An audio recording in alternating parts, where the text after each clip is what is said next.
Como pueden ver en pantalla, tenemos un resumen de lo último que platiqué el día de ayer. El asunto es que, les cuento rápido en caso de que haya necesidad de hacerlo. El asunto es que habíamos comenzado con un lugar geométrico, ese es el lugar geométrico P, y de hecho habíamos dicho que este lugar geométrico P viene dado por una ecuación polar, ¿no? Hicimos algunas cuentas, le llamamos G a cierta función, como pueden ver en pantalla, y entonces se dedujo que la ecuación polar de P era R igual a G de teta, donde ya habíamos encontrado el dominio máximo de la función G.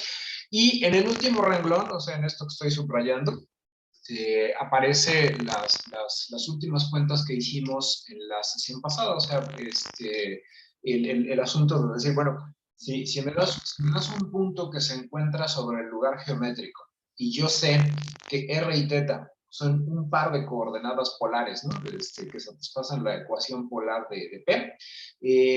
Entonces, las coordenadas cartesianas de P deben de satisfacer la relación y cuadrada igual a 2x más 1. Y al final de la sesión de ayer intenté hacer énfasis en que todo lo que hicimos fue la implicación directa, ¿no? Es decir, partiendo de que R y teta son coordenadas polares para el punto P, de allí se deduce que las coordenadas cartesianas del mismo punto P deben de satisfacer la relación y cuadrada igual a 2x más 1. Entonces, el plan para hoy es realizar la prueba de la implicación de regreso, ¿no? Ahora, ¿qué significa la implicación de regreso? Bueno, fíjense cuáles son las hipótesis. En el caso de lo que está escrito en pantalla, dijimos que teníamos un punto y que las coordenadas polares de este punto, el juego de coordenadas, teníamos un juego de coordenadas polares para este punto que cumplían con la relación R igual a G de teta. Y entonces, a partir de eso, encontramos una relación entre las coordenadas cartesianas. Ahora, ¿cuál debería de ser el asunto? Bueno, el asunto debería de ser que yo tengo un punto P, ¿no? Y este punto P, coordenadas cartesianas X, Y, y para sus coordenadas cartesianas se satisface que Y cuadrada es igual a 2X más 1, ¿no? Y entonces, a partir de esto, lo que necesito es encontrar un par de coordenadas polares, o sea, quiero coordenadas polares R y teta, tales que el punto P, coordenadas polares R, teta, y además R sea de la forma G evaluado en teta. Entonces, en este sentido, no estamos, o sea, la cosa que queremos encontrar ahora son un par de coordenadas polares que tienen esta particularidad. Y en este punto es posible que haya la siguiente confusión, que haya una confusión que aún no está latente, pero déjenme, o sea, antes de hacer la implicación de regreso, déjenme contarles un poco de una posible confusión que podríamos tener, ¿no? Entonces, esto lo voy a poner aquí como una nota. En principio no tiene que ver con la implicación de regreso, porque aún no vamos a empezar a hacer las cuentas para la implicación de regreso. Antes de empezar a hacer la implicación de regreso, quiero hacer un comentario que viene al caso, ¿no? A ver, entonces, ya sabemos que el lugar geométrico P tiene ecuación polar R igual a G de teta, ¿no? Entonces, ¿qué pasa si yo tomo, o sea, si pienso, digamos, en los valores de teta contra R, ¿qué pasa si pienso en teta igual a pi medios, ¿no? ¿Cuánto valdría el radio?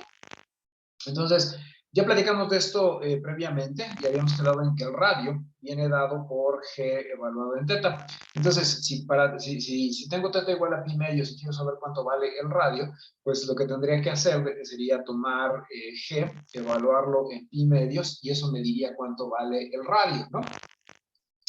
Y aquí arriba está la regla de correspondencia de la función g de teta es igual a 1 sobre 1 menos el coseno de teta.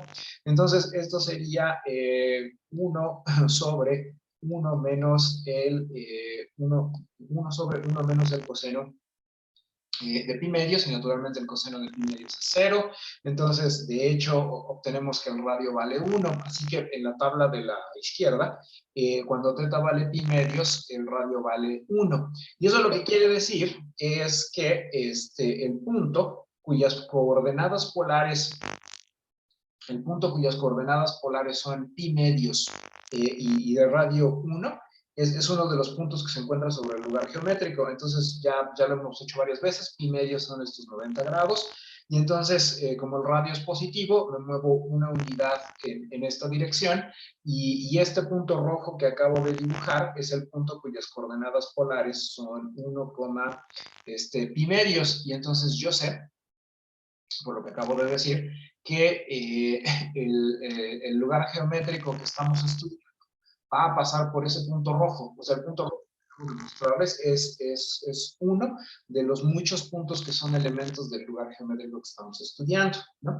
Ahora, voy a llamarle a este punto Q. O sea, yo ya sé, o sea, acabo de decirles quién es el punto rojo. Simplemente para simplificar notación, voy a llamarle Q a este punto rojo, ¿no? Entonces, por lo que acabo de decir, creo que es claro que el punto Q tiene coordenadas polares 1, pi medios. Entonces, creo que eso es claro.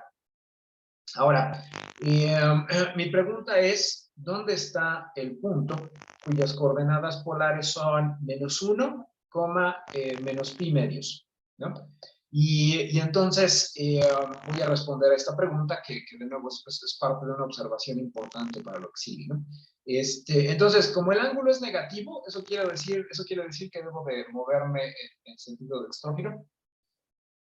Y entonces son menos 90 grados, así que me muevo en esta dirección. Y como el radio es negativo, para el punto que está encerrado entre signos de interrogación, como se tiene radio negativo, entonces en lugar de moverme sobre este segmento marcado de verde, debo de moverme en dirección opuesta, una unidad. Entonces en dirección opuesta me muevo una unidad y entonces ya encontré el punto que tiene coordenadas polares menos 1, menos pi medios, pero resulta que terminé en el mismo punto, o sea que el punto Q también tiene coordenadas polares menos 1, menos pi medios. ¿Sí? Entonces, y esto no es nuevo, ¿no? O sea, ya hemos conversado varias veces acerca de esto, ¿no? Que todo punto tiene una infinidad de coordenadas polares. Entonces, las que están encerradas en rectángulos verdes son ambas coordenadas polares para el mismo punto, tal y como acabamos de ver gráficamente. Ajá. Y entonces, ahora quiero que observen lo siguiente. El punto Q tiene coordenadas polares menos 1, menos pi medios, ¿no? Y entonces, si pienso en términos de R y de θ, estaría pasando que para el punto de abajo, R valdría menos 1 y θ valdría menos pi medios. Y yo ya sé, por las cuentas que hice originalmente, que el punto Q es uno de los puntos del lugar geométrico P que estamos estudiando, ¿no? Entonces, ¿qué pasa si evalúo G en θ, ¿no? O sea, para el punto que tiene marcados R y θ de color rojo, quiero saber cuánto vale G en el ángulo correspondiente, ¿no? Entonces, G evaluado en el ángulo correspondiente, o sea, G evaluado en θ, eso sería G evaluado en menos pi medios, y de nuevo, la regla de correspondencia de G es 1 sobre 1 menos el coseno de θ, pero el ángulo del que estoy hablando es ¿no? Menos pi medios, y el coseno de menos pi medios, eso resulta ser 0, pues, si revisan la tabla verán que es 0, o la gráfica de la función coseno verán que esto es 0. Y por lo tanto, esto da como resultado 1. Es decir, resulta que cuando yo evalúo G en la segunda coordenada del punto Q, cuando evalúo G en el ángulo del punto Q, lo que me da como resultado es 1. Pero la primera coordenada del punto Q vale menos 1.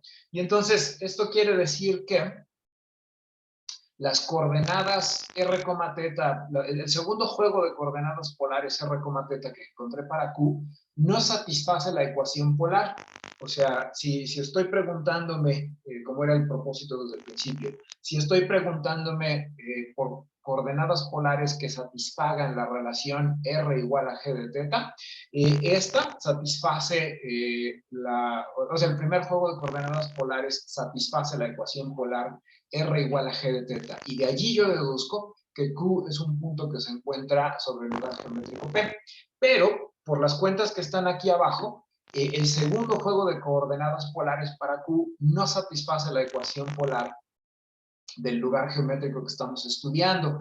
Y entonces, esto tiene relevancia porque el asunto es que con coordenadas cartesianas solo hay un juego de coordenadas cartesianas para cada punto.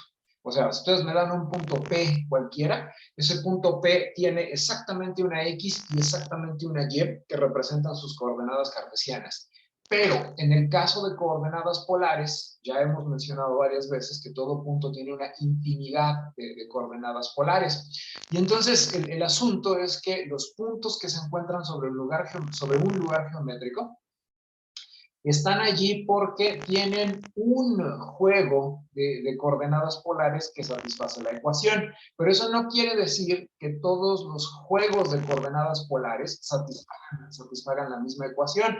Aquí en pantalla pueden ver que el punto Q se encuentra sobre el lugar geométrico porque tenemos un juego de coordenadas polares, a saber, 1,5, de tal manera que este juego de coordenadas polares satisface la relación R igual a G de teta. Pero podemos encontrar, y ya lo hicimos, es lo que está en la parte baja de la pantalla, podemos encontrar otro juego de coordenadas polares para el mismo punto que no satisface la relación R igual a G de teta. Y entonces, eso hace que la implicación de regreso no sea no sea reversible. El día de ayer, la última pregunta del curso, creo que la hizo Gilberto, pero no estoy seguro, una disculpa si no es así. La última pregunta de la sesión de ayer fue si no podíamos regresar las flechitas. Y la razón por la que no podemos regresar las flechas es que en la implicación directa partimos de que, de que ya conocemos un juego de coordenadas polares R y teta, de tal manera que R es igual a G evaluado en teta. Pero para la implicación de regreso no conocemos ningún juego de coordenadas polares todavía, ¿no? O sea, en la implicación de regreso, justamente lo que estoy buscando, lo que necesito encontrar, son un par de coordenadas polares que satisfagan la relación R igual a G de teta. Y como acabo de intentar explicar con la nota, no es cierto que cualquier par de coordenadas polares me vayan a servir. O sea, por lo que está, por el ejemplo que está en la parte baja de su monitor, resulta que puede ser que encontremos un par de coordenadas polares para P, pero que esas no sean las buenas porque esas no satisfacen la relación R igual a G de teta. Y ese es el principal motivo por el que las implicaciones de regreso no se valen, porque en la implicación directa partimos de un juego específico de coordenadas polares. Y en la implicación de regreso estamos buscando un par de coordenadas polares que satisfagan lo que acabo de subrayar. ¿Sí? Entonces, esa es la razón, digamos, respondiendo a la pregunta de Gilberto del día de ayer, esa es la razón por la que las flechas no son reversibles, entonces hay que hacer una cuenta aparte. Y bueno, todo este rollo es relevante porque les digo que es fácil. Me ha pasado en cursos anteriores que la gente piensa que si si yo encuentro un punto sobre el lugar geométrico, todas las coordenadas polares de ese punto satisfacen la ecuación polar, y no es cierto. Un punto está sobre el lugar geométrico cuando hay un par de coordenadas polares que satisfacen la relación, pero puede ser que el resto de las coordenadas polares no satisfagan la relación. Entonces, Y aquí hay un ejemplo de un juego de coordenadas polares que sí satisfacen y por lo tanto yo sé que el punto Q está sobre el lugar geométrico. Y hay otro juego de coordenadas polares que no satisfacen, pero eso no dice nada, ¿no? O sea, el hecho de que esas coordenadas polares no satisfagan la relación no quiere decir que el punto esté fuera del lugar geométrico, ¿sí? Antes de empezar a hacer la implicación, mira, ese sería el final de la nota. Entonces, antes de empezar a hacer las operaciones para la implicación de regreso, ¿hay alguna pregunta sobre esta nota? Profe, yo tengo bueno, no, es un recordatorio. ¿Por qué nos había dicho que que el radio tenía que ser igual a G de teta?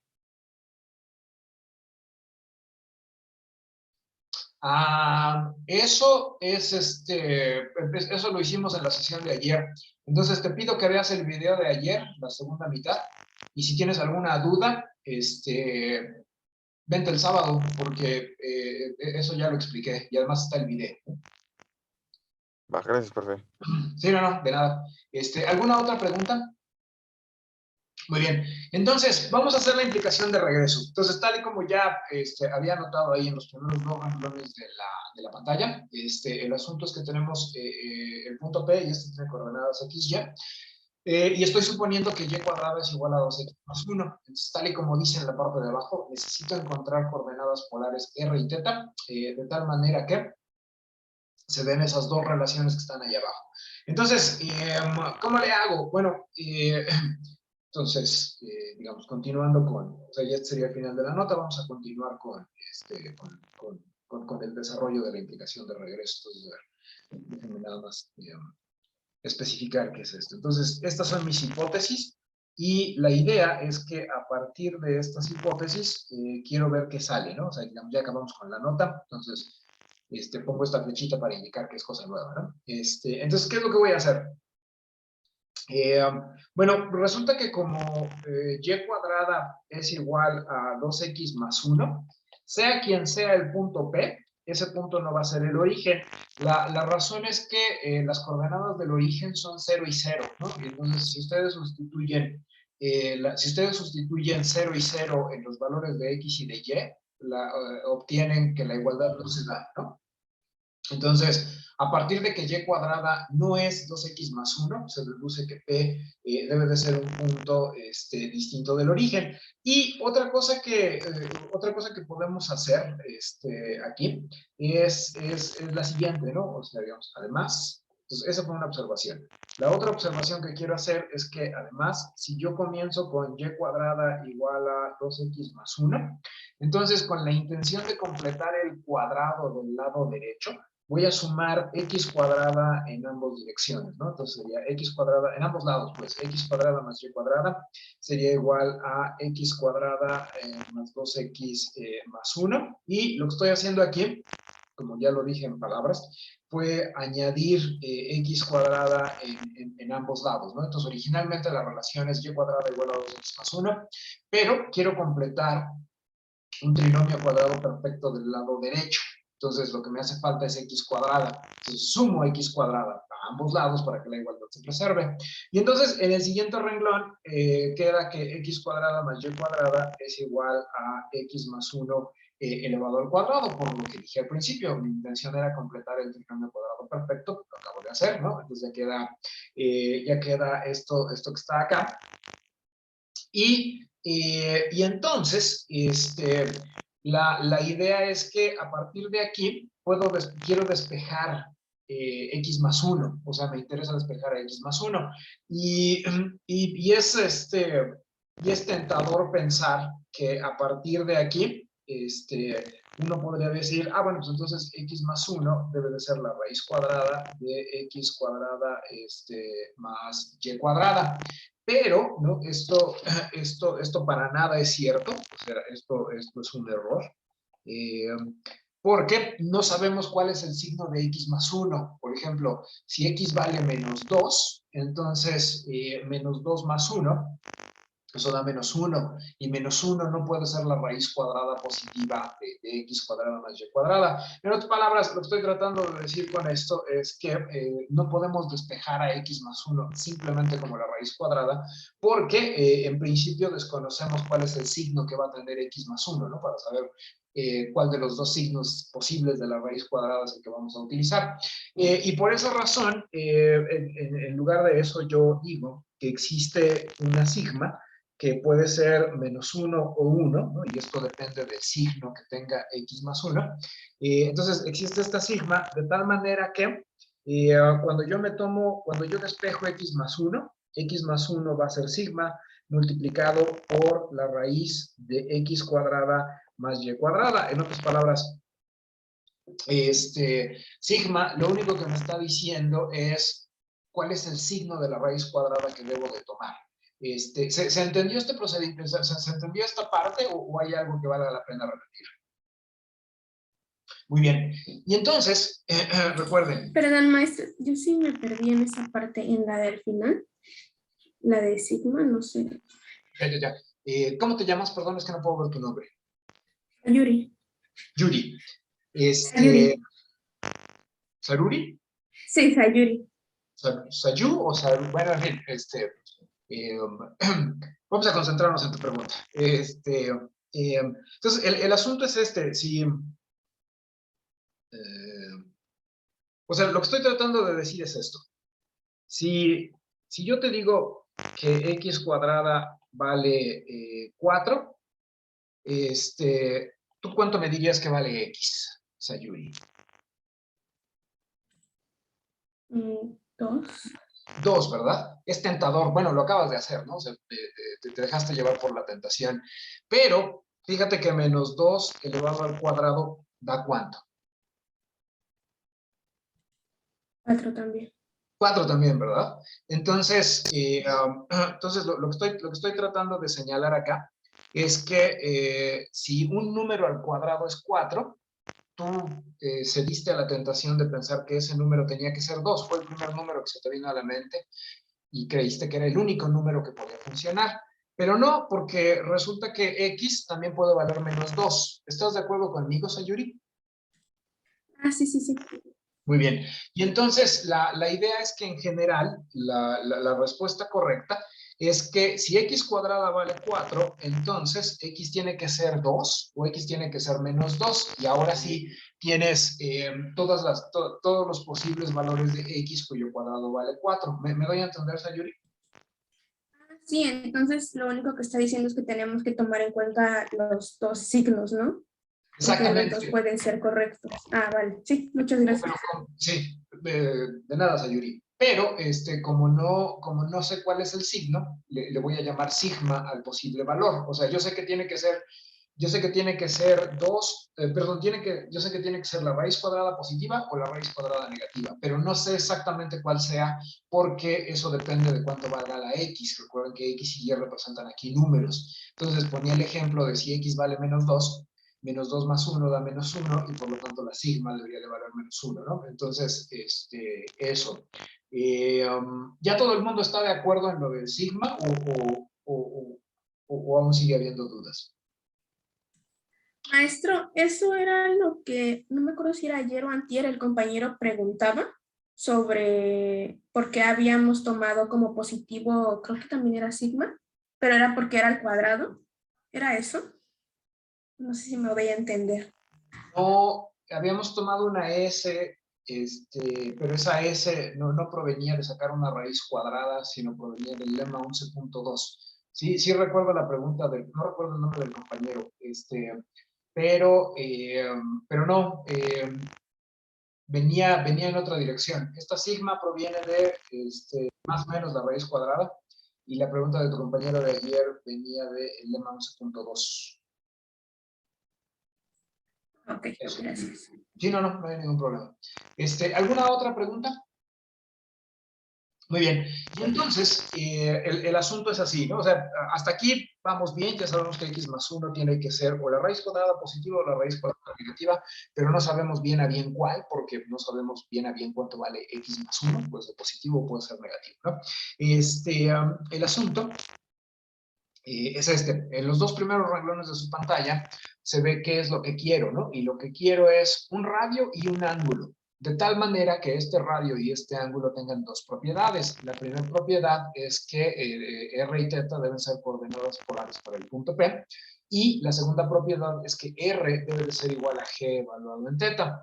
Entonces, ya estoy listo para proponer el radio. O sea, el propósito de todo este desarrollo es proponer al radio y al ángulo. Y ya estoy listo para proponer al radio.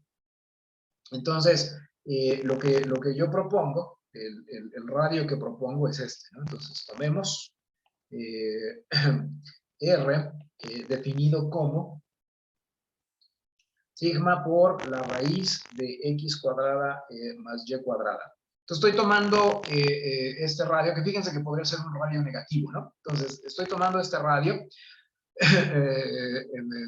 y la razón por la que estoy tomando este radio es que quiero utilizar quiero utilizar nuevamente el lema 11.2, ¿no? Entonces, en el caso del lema 11.2 voy a utilizar el inciso 3. Y en el inciso 3 dice, tal y como pueden leer, que si yo tengo un punto distinto del origen, y de hecho tengo un punto distinto del origen, eso es lo que estoy haciendo, y el radio es sigma multiplicado por la raíz de x cuadrado más y cuadrada, entonces, en cuanto me encuentre un ángulo que satisfaga esas dos igualdades, yo ya sé que las coordenadas polares del punto van a ser R y θ. Entonces, quiero utilizar el inciso 3 de este lema que les estoy mostrando, precisamente para encontrar la R y la θ que estoy buscando en esta parte del proceso. Esa es la razón por la que R lo estoy tomando como sigma multiplicado por la raíz de x cuadrada más y cuadrada, porque en cuanto yo tenga este radio, lo único, o sea, tomo R como este radio, y de nuevo, la idea detrás de este radio es utilizar el inciso 3 del lema que les acabo de mostrar, ¿no? Entonces, tomamos R igual a esto y fijemos un ángulo θ, de modo que y aquí en lo que estoy pensando es, déjenme mostrárselos nuevamente, aquí en lo que estoy pensando nuevamente es en el inciso A, ¿no? O sea, quiero que el coseno de θ sea igual a sigma por x sobre la raíz, y que el seno de θ sea igual a sigma y sobre la raíz. Entonces, y fijo un ángulo θ de tal manera que el seno de θ sea igual a sigma y sobre la raíz de x cuadrada más y cuadrada, y que el coseno de θ sea igual a sigma x sobre la raíz de x cuadrada, más y cuadrada, ¿no? Entonces fijo este ángulo θ de tal manera que esto sea cierto. Y recuerden que siempre se pueden encontrar estos ángulos utilizando la tablita, ¿no? O sea, bueno, entonces fijo un ángulo θ de tal manera que esto sea cierto, y tal y como les había anunciado, ¿no? El inciso 2, perdón, el inciso 3 del lema 11.2 me dice que P tiene coordenadas polares R, θ. Entonces, recordamos que era lo que quería, ¿no? Ahí está todavía subrayado. Lo que quiero hacer es encontrar un par de números, R y θ, y ya tengo candidatos para R y θ, y este R y este θ deben de satisfacer, deben tener dos propiedades, ¿no? La primera propiedad es que deben de ser un juego de coordenadas polares para P, y eso ya lo tengo, o sea, por el lema 11.2, yo ya sé que el R y θ forman coordenadas polares para el punto P. Entonces, la parte que queda pendiente es, ¿será cierto que R es igual a G de θ? Y esa es la parte en la que vamos a concentrarnos ahora. O sea, ¿cómo nos convencemos de que esta R y esta θ son precisamente los que estamos buscando, ¿no? Entonces, la pregunta ahora ¿es cierto que esta R y esta θ tienen la propiedad de que R es igual a G de θ? Entonces, con la idea de convencernos de que esto es cierto, voy a hacer lo siguiente. Voy a tomar esta expresión, o sea, la del coseno, y voy a manipularla para a partir de aquí sacar la relación R igual a G de teta, ¿no? Entonces, a ver, ¿qué es lo que hago? Bueno, yo sé que el coseno de teta es igual a sigma por X dividido entre la raíz de X cuadrada más Y cuadrada, ¿no? Eso por definición. Ahora, como sigma, ahí está en el primer renglón, ¿no? Como sigma es 1 o menos 1, entonces puedo pasar a sigma al denominador. O sea, en otras palabras, recuerden que cuando ustedes tienen un signo, ese signo lo pueden poner arriba o ese signo lo pueden poner abajo de una fracción y siguen obteniendo la misma fracción. Entonces, la idea es aquí que puedo pasar a sigma al denominador porque sigma es 1 o menos 1 y entonces quedaría una cosa de este estilo. Pero, por definición, sigma multiplicado por la raíz de X cuadrada más Y cuadrada, eso es R, ¿no? Esto que está. Bueno, vamos a hacerlo de esta manera. A ver, entonces, ¿hasta este paso hay alguna pregunta? ¿Sí estamos de acuerdo en que puedo pasar a sigma al denominador y entonces coseno de teta sería igual a X sobre esa cantidad? ¿Alguno de ustedes tiene alguna pregunta? Ahora, vamos a regresar. Sí, creo que ese es el camino más fácil. Vamos a regresar aquí. Ya nos habíamos convencido, el origen de la sigma está aquí, ¿no? En lo que acabo de encerrar en un rectángulo verde. Un segundo, alguien. Así. Entonces, sigma apareció de lo hecho ahí en el rectángulo verde. Entonces, vamos a regresar a lo que está en el rectángulo verde, ¿no? Entonces, ¿cuál es la idea, no? Ya sabíamos lo siguiente. Entonces, fíjense lo que está en el rectángulo verde. Es X más 1 es igual a sigma por la raíz de X cuadrada más Y cuadrada. Entonces, ya sabíamos que X más 1 es lo mismo que sigma por la raíz de X cuadrada más Y cuadrada. Y entonces, una cosa que se observa inmediatamente acá es que esta expresión, sigma por la raíz de X cuadrada más Y cuadrada, es la misma expresión que aparece acá. Y entonces puedo tomar lo que está en el renglón anterior y reescribirlo como sigue. Coseno de teta es igual a X sobre eso que está subrayado de rojo, o sombreado de rojo. Pero lo que está sombreado de rojo es simplemente X más 1. Entonces, coseno de teta queda igual a X dividido entre X más 1. ¿Alguna pregunta hasta este paso? Y a partir de esta igualdad, puedo multiplicar el denominador por la expresión que aparece en la columna de la izquierda, y lo que obtendría es que X más 1 multiplicado por el coseno de teta, esto sería igual a, X, ¿no? No, vamos a hacerlo de esta manera. O sea, lo que acabo de decir es cierto, pero escrito de esta forma no me va a servir. Una disculpa, me confundí por un segundo. Pero a ver, ¿qué cosas sí podemos decir acá? El coseno de teta es lo mismo que X dividido entre, es lo mismo que X dividido entre X más 1. Eso por un lado.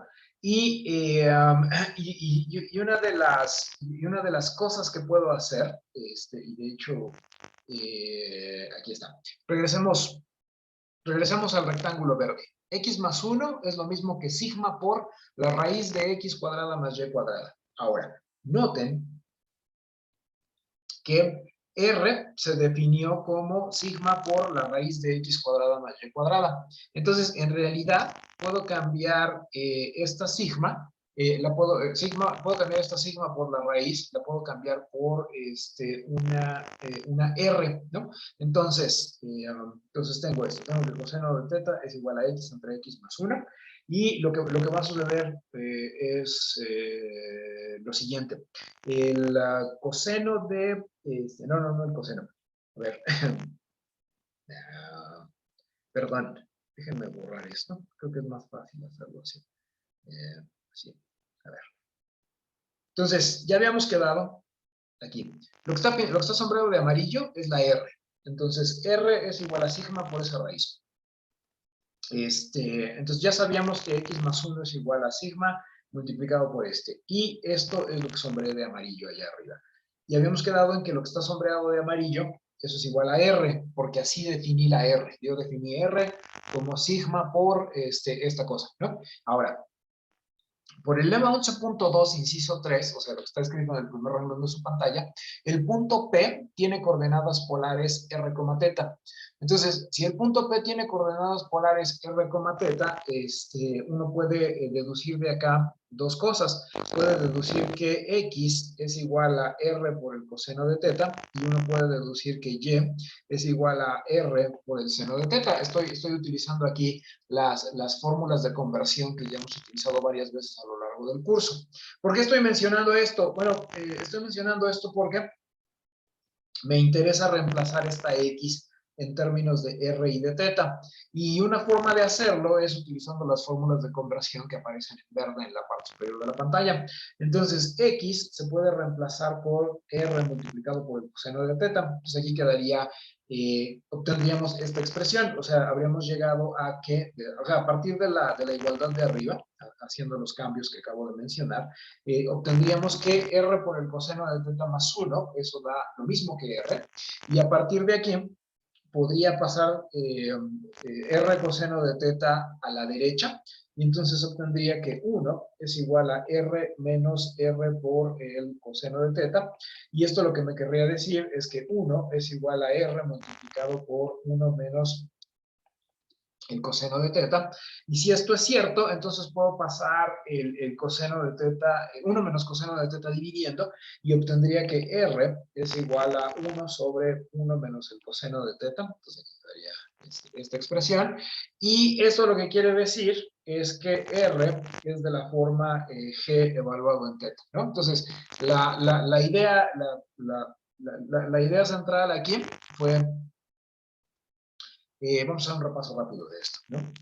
Entonces, a ver, todo esto ya lo teníamos y la idea es hacer la implicación de regreso. ¿Cómo hago la implicación de regreso? Bueno, comienzo diciendo X y Y son coordenadas cartesianas de P, y estas coordenadas cartesianas satisfacen la relación Y cuadrada igual a 2X más 1. Quiero encontrar números R y teta de tal manera que P tenga coordenadas polares R, teta, y de tal suerte que R sea igual a G de teta. Y el asunto con esto es que el lema 11.2 me dice que los radios que puedo utilizar son como el que está sombreado de amarillo en la parte superior de su pantalla. Según el lema 11.2, el lema del libro que les mostré un par de veces el día de hoy, según ese lema, el radio debe de ser o la raíz cuadrada positiva de x cuadrada más y cuadrada, o la raíz cuadrada negativa de x cuadrada más y cuadrada. ¿De qué depende? Bueno, en estas circunstancias, de lo que depende es del signo que tiene la raíz en la expresión que está encerrada en el rectángulo verde. Pero cada curva polar escoge a su sigma de manera diferente. En los ejercicios que Alonso va a resolverles en la sesión de ayudantía de mañana, pasado mañana, ¿no? Y así hasta que llegamos al primer parcial, él va a resolver algunos de estos problemas de encuentre la ecuación cartesiana de este lugar geométrico cuya ecuación polar es esto y aquello. Y como verán en los ejemplos que Alonso va a exponer, el valor de la sigma depende de la curva en específico. En este caso, la curva en específico es x más 1 igual a sigma por la raíz, ¿no? Entonces, el valor de sigma depende de quién sea la raíz cuadrada que estemos tomando, ¿no? Y entonces, bueno, en el ejemplo que yo resolví acá, la sigma se encuentra de esta manera y ya sé entonces cuál es el signo que debe de tener el radio. En cuanto sé el signo que tiene el radio, puedo utilizar de nuevo el lema 11.2 y fijar un ángulo que satisfaga las igualdades de seno y coseno que aparecen en la parte central de su pantalla. Y la idea es que después de eso, uno procede como lo hice acá. O sea, uno regresa a la forma cartesiana y trata de sustituir en la cartesiana todo lo que se pueda en términos de R y teta, ¿no? Y eso fue lo que hice aquí precisamente, ¿no? O sea, fíjense, en el primer renglón de pantalla, todas las variables que aparecen son X y Y. Pero en el siguiente renglón, todas las X y todas las Y ya desaparecieron y las logré desaparecer utilizando una de dos. O el lema 11.2, o el lema 11.2, aquí está, las fórmulas de conversión, ¿no? La X igual a R coseno de teta, Y igual a R seno de teta. Y de nuevo, cada lugar geométrico tiene sus propios trucos, ¿no? Entonces, no hay un procedimiento general para pasar de ecuaciones polares a ecuaciones cartesianas.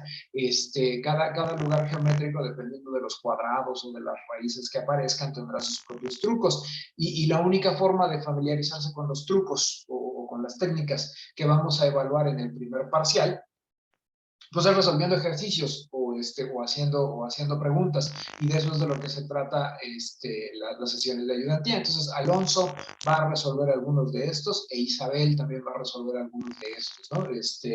Y de nuevo, la idea aquí es que estos son trucos muy específicos, o son técnicas muy específicas relacionadas con la curva polar que teníamos. Pero lo que no deben perder de vista, lo que siempre van a utilizar, es que R va a ser más o menos la raíz cuadrada, o sea, lo que está sombreado de amarillo.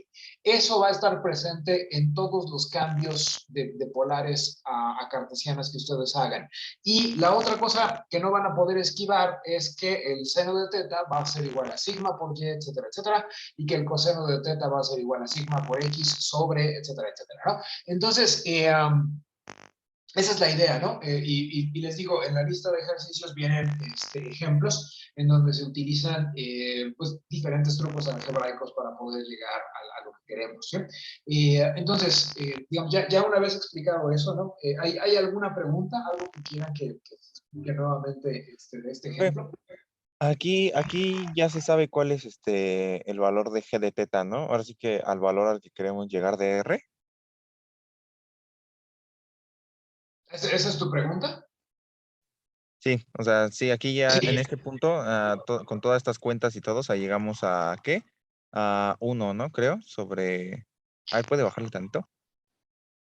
1/1 menos el coseno de teta. Ándale, 1/1 menos el coseno de teta. Sí, Pero ya sabíamos, ¿no? Que, bueno, o sea, ya previamente se tenía que ese es el valor de G de teta, ¿no? O bueno, esa es la regla de correspondencia de G de teta.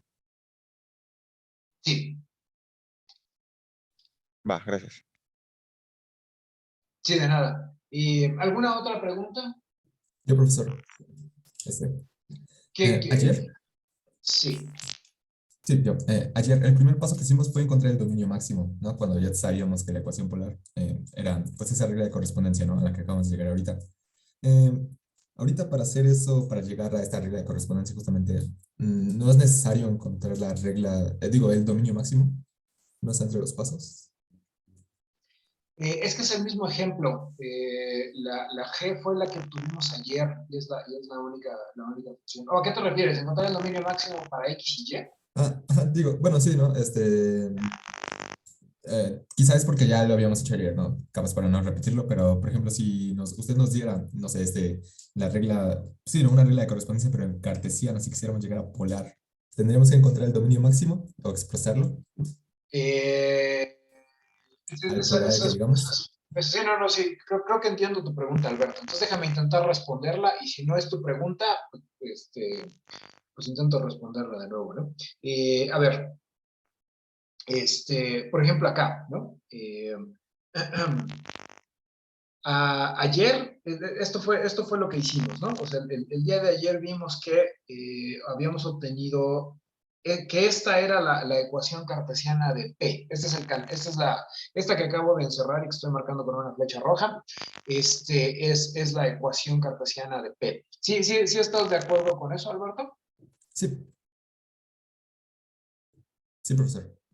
Muy bien. Entonces, ¿qué significaría encontrar el dominio máximo de y cuadrada igual a 2x más 1? Pues sería encontrar todos los valores, ¿no? Donde no se indetermine. Bueno, Sí.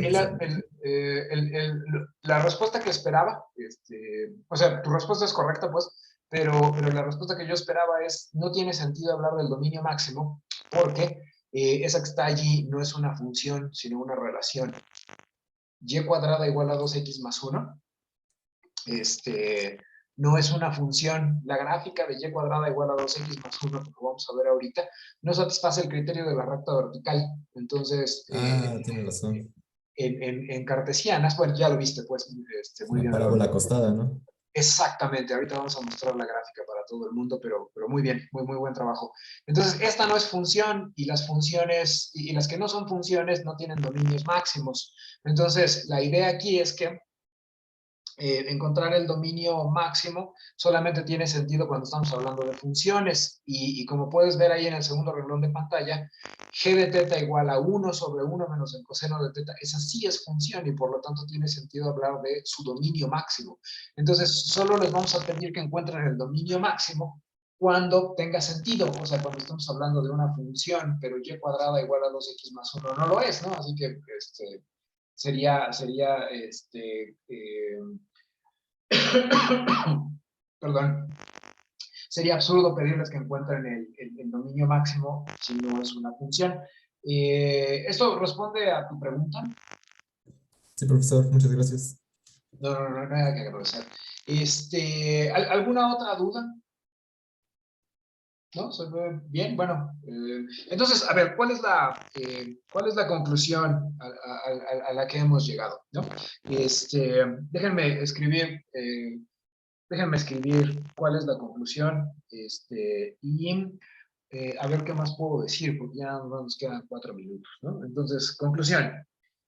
Entonces, la conclusión es así. El día de ayer, no pensé que fuera necesario repetir esto, pero he visto de que ya van 2 ocasiones en las que me hacen la pregunta, voy a anotarlo, ¿no? El día de ayer dijimos P tiene ecuación polar.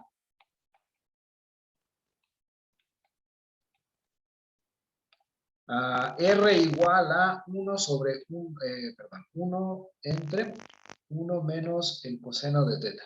Así fue, bueno, si revisan el libro o si revisan las notas de ayer, verán que así fue como lo hicimos, ¿no? Bueno, así fue como se nos dieron los datos. Y entonces, lo que hicimos ayer fue llamarle G evaluado en teta a esto, y como es una función, tiene sentido hablar de su dominio máximo, ¿no? Entonces, encontramos el dominio máximo, a ese conjunto le llamamos P. O sea, vimos que había ese dominio máximo, ¿no? Que en los reales, etcétera, ¿no? Y entonces la pregunta que se nos hizo ayer, o la pregunta de la actividad era, encuentra una ecuación cartesiana, ¿no? Y encontrar una ecuación cartesiana significa, pues, encontrar una ecuación en términos de x y de y que nos describa el mismo lugar geométrico. Y entonces la conclusión a la que llegamos es a que una ecuación cartesiana para P es y cuadrada igual a 2x más 1, ¿no? Y ya había mostrado este asunto acá, o sea, en esta primera parte, ¿no? P tiene ecuación polar R igual a G de teta, donde G es como ya les dije. Entonces, resulta que si yo me tomo un punto que está sobre el lugar geométrico, o sea, que tiene un juego de coordenadas polares que satisfacen la relación, y entonces sus coordenadas cartesianas satisfacen que y cuadrada es igual a 2x más 1. Y la parte en la que estuvimos trabajando ahorita dice que al revés también. Si yo tengo un punto y sé que las coordenadas cartesianas de este punto satisfacen que y cuadrada es 2x más 1, entonces todo este desarrollo, a partir de allí, muestra que puedo encontrar una R y una teta de tal manera que el punto P tiene coordenadas polares R, teta, y además R es igual a G de teta, ¿no? Y eso hace que lleguemos a que la ecuación polar R igual a 1 sobre 1 menos el coseno de teta sea exactamente la misma que la ecuación cartesiana y cuadrada igual a 2x más 1. Entonces, y esto ya lo vamos a platicar el lunes, porque ya se nos acabó el tiempo, pero la idea es que, recuerden que en el sistema cartesiano están conviviendo los dos juegos de coordenadas, ¿no? O sea, lo que está pintado de negro son las coordenadas cartesianas, el eje X, el eje Y, ¿no? Y lo que acabo de pintar de azul es el sistema polar, ¿no?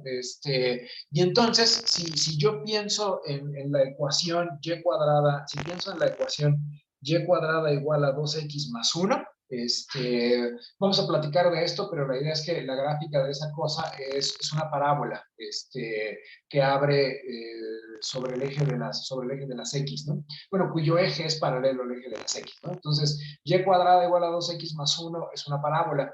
Y por lo tanto, el dibujo, si yo me pongo a graficar, y de hecho el lunes vamos a ver algunos puntos, si yo me pongo a graficar los valores de teta contra r, en la ecuación r igual a 1 sobre 1 menos el coseno de teta, pues la idea es que vamos a obtener exactamente el mismo dibujo. Entonces, en ese sentido, estas dos ecuaciones son equivalentes porque la ecuación cartesiana tiene el mismo dibujo que tendría la ecuación polar, pero vamos a ahondar, o sea, quiero ahondar en esto quiero ahondar en esto el lunes, entonces vamos a dejarlo acá, o sea, la sesión de hoy terminaría aquí, y el lunes vamos a ver un poquito más sobre este ejemplo, ¿no? Ya una vez conocidas las ecuaciones polares y las cartesianas, en aras de darles a ustedes un mejor entendimiento de lo que estamos haciendo acá. Pero bueno, eso va a ser el lunes. De lo que acabo de presentar, ¿hay alguna pregunta? ¿Algo que les gustaría que se conversara con mayor detalle? Bueno, siendo así, nos estamos viendo el lunes y mucha suerte. Recuerden que mañana hay sesión con Alonso, entonces estén pendientes del Classroom para que él les diga en qué salón se van a reunir, ¿no? Pero bueno, nos estamos viendo. Hasta luego. Cuídense mucho. Hasta luego, Gracias, maestro, hasta que luego. esté bien. Buen día, cuídense mucho.